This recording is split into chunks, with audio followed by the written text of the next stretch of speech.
Hello दोस्तों, हमारे channel कहानी कार्निवल में आपका स्वागत है। अगर आपने इस कहानी का भाग 1 नहीं देखा तो डिस्क्रिप्शन में दी गई लिंक पर क्लिक करें। हम आपसे निवेदन करते हैं कि कहानी को पूरा समझने के लिए भाग 1 के बाद ही भाग 2 सुनें। यशेस ने देखा कि रोहित जिंदा नहीं था। रोहित यशेस की तरफ अपने कदम बढ़ा रहा था, लेकिन अचानक यशेस की तरफ आते ही एक कदम से पीछे खींचते हुए चीखने लगा, मानो जैसे उसे कोई झटका लगा हो। यशेस ने देखा उसके गले में रुद्राक्ष की माला थी, जो कि बाहर लटकी हुई थी। उसे देखकर रोहित डर गया था। यशेस ने तुरंत अपने गले से रुद्राक्ष की माला निकाल और रोहित की तरफ करके आगे बढ़ने लगा। रोहित पीछे हटते हुए एकदम से घायल हो गया और गायब हो गया। यशेस को बहुत दुख हुआ कि अब रोहित इस दुनिया में नहीं है। तभी यशेस ने देखा कि नायक की टॉर्च किचन के पास गिरी हुई है। यशेस ने वापस अपनी माला पहनी और किचन की तरफ बढ़ा। उसने देखा कि अलमारी एक तरफ खिसकी हुई है और वहां एक दरवाजा बना हुआ है। यहाँ देखकर यशेस को बड़ी हैरानी हुई। यशेस ने जब टॉर्च लेकर दरवाजे की तरफ देखा तो वहां नीचे सीढ़ियां बनी हुई थी, जो किसी तहखाने तक जाती थी। वहां से बहुत सारी बदबू आ रही थी। यशेस ने अपनी नाक बंद की और बड़ी हिम्मत करके नीचे की तरफ बढ़ा। तब उसने नायक को देखा। यशेस की जान में जान आई। उसने नायक को उठाया और उसे होश में लाने की कोशिश करने लगा।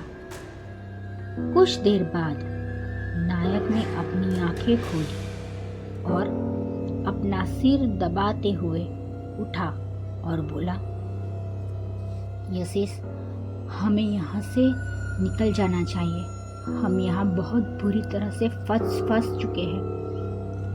यशेस ने कहा, तुम अकेले चले जाओ। मैं अब यहाँ से अपने दोस्त की मौत का बदला लेकर ही जाऊंगा। न जाने कितने मासूम लोगों ने अपनी जिंदगी यहाँ पे गुमाई है। अब मैं इसे खत्म करके ही यहाँ से जाऊंगा। बदले में मुझे अपनी जान की कीमत ही क्यों न चुकानी पड़े। नायक उसके साथ रहने का फैसला किया। दोनों नीचे की तरफ बढ़ रहे थे। तभी बदबू बढ़ती जा रही थी। नीचे लाशों की भीड़ लगी हुई थी और कुछ नई लाश भी थी, जिन डिलीवरी बॉय की बॉडी भी थी। यह सब देखकर नायक बुरी तरह से डर गया था। यशेस वहां सब कुछ ध्यान से देखने की कोशिश कर रहा था। तभी ऊपर तहखाने का दरवाजा जोरों की आवाज के साथ बंद हो गया। यशेस और नायक दोनों डरकर ऊपर दरवाजे की तरफ देखने लगे और उन्होंने देखा कि दरवाजे से उतरकर कोई नीचे आ रहा था। वह बिल्कुल ही नॉर्मल इंसान था। उसने उन लोगों की तरफ देखा और हंसते हुए बोलता है, दोस्तों, इनका स्वागत नहीं करोगे? इनके इतना कहते वे सभी यशेस और नायक को घेरने लगे। दोनों एक दूसरे के साथ चिपके हुए हैरानी से यह सब कुछ देख रहे थे। मेरा नाम डॉक्टर अमीश है। यशेस बोला, कौन डॉक्टर अमीश? और यह सब क्या है? वो इंसान बोला, मैं भी बहुत बड़ा डॉक्टर था। लोग मुझे भगवान की तरह मानते थे। मेरे घर मेरी पत्नी और एक 10 साल का बेटा था। सबकी जान बचाने वाला डॉक्टर अमीश, मेरे बेटे को एक बार बुखार आया और ऐसी बीमारी हुई जिसका मेडिकल साइंस में कोई इलाज नहीं था। आखिर मेडिकल साइंस भी मेरे बेटे को बचा ना सके। बेटे की मौत के बाद डॉक्टर अमीश ने फैसला किया, दवाइयों से उसका भरोसा ही उठ गया। तब कहीं से उसे काले जादू के बारे में पता चला और वह काले जादू की दुनिया में घुस गया। उसे मालूम चला कि अगर किसी की आत्मा शैतान को सौंप दी जाए तो शैतान उसे उसके बेटे की हाथों में लौटा देगा। सारी विद्या इकट्ठा करने के बाद डॉक्टर अमीश ने शैतान की सरपरस्त स्वीकार की। अमावस की रात एक इंसानी बलि देकर उसने बदले में शैतान से अपने बेटे की आत्मा ले ली। मगर उसका बेटा एक शैतानी आत्मा बनकर लौटा था। शैतानी आत्मा ने डॉक्टर अमीश और उसकी पत्नी को मार डाला, लेकिन इतना करते हुए भी उसे शैतानी आत्मा का मन नहीं भरा। इसलिए एक एक करके वो अपने आसपास के लोगों को मारने लगा और उनकी आत्माओं को शैतान के हवाले करने लगा। अब डॉक्टर अमीश और उनकी पत्नी भी शैतानी आत्मा बन चुकी थी और वह शैतान का साथ दे रहे थे। यशेष ने बड़ी हिम्मत करके डॉक्टर अमीश को समझाने की कोशिश की, यह सब गलत है। आप सभी आत्माओं को मुक्त करें और खुद भी मुक्त हो जाए। लेकिन डॉक्टर अमीश यशेष की तरफ अपने कदम बढ़ाता उसके कोई शैतानी मंत्र बोलने लगा। अब वो कोई इंसान नहीं बल्कि शैतान लग रहा था।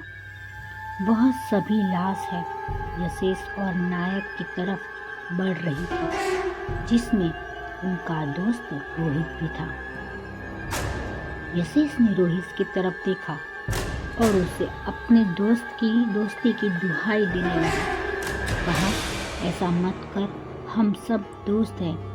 डॉक्टर ने भले ही तुम्हें मार दिया हो, मगर अभी भी कहीं ना कहीं तुम समझ सकते हो कि मैं और नायक तुम्हारे दोस्त हैं।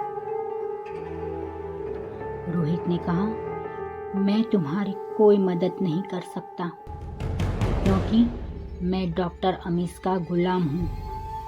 लेकिन अगर सबके शरीर को जला दिया जाए तो उन सभी आत्माओं को मोक्ष मिल जाएगा और डॉक्टर अमीश कुछ नहीं कर पाएगा। ये सुनकर यशेष सोचने लगा वो क्या कर सकता है, और तभी उसका हाथ अपने गले पर गया जिसमें उसने रुद्राक्ष की माला पहनी हुई थी। यशेष ने नायक को अपने पीछे किया और अपने गले से रुद्राक्ष की माला निकालकर उसने सामने रख दी। उसे रुद्राक्ष की माला से रोशनी जैसी निकलती हुई दिखाई दी। वे सब डरने लगे और चीखने लगे। डॉक्टर अमीश भी यशेष के नजदीक आते आते पीछे हट गया। यशेष और नायक रुद्राक्ष की माला के सहारे ऊपर तक पहुंच गए। यशेष ने दरवाजे को बंद किया और रुद्राक्ष की माला को उस दरवाजे पर लपेट दिया, जिससे कि वह शैतानी आत्माएं बाहर ना आ सके। उसने किचन में देखा तो उसे सिलेंडर नजर आया जिसमें अभी भी गैस थी। यशेष ने गैस ऑन किया और नायक को लेकर उसे घर से बाहर आ गया। यशेष वापस घर के नजदीक गया तो वो पूरा गैस फैल चुका था। यशेष ने लाइटर जलाकर फेंक दिया और पूरी स्पीड के साथ भागा। कुछ ही देर में जोर का धमाका हुआ और पूरा घर टूटकर जलने लगा।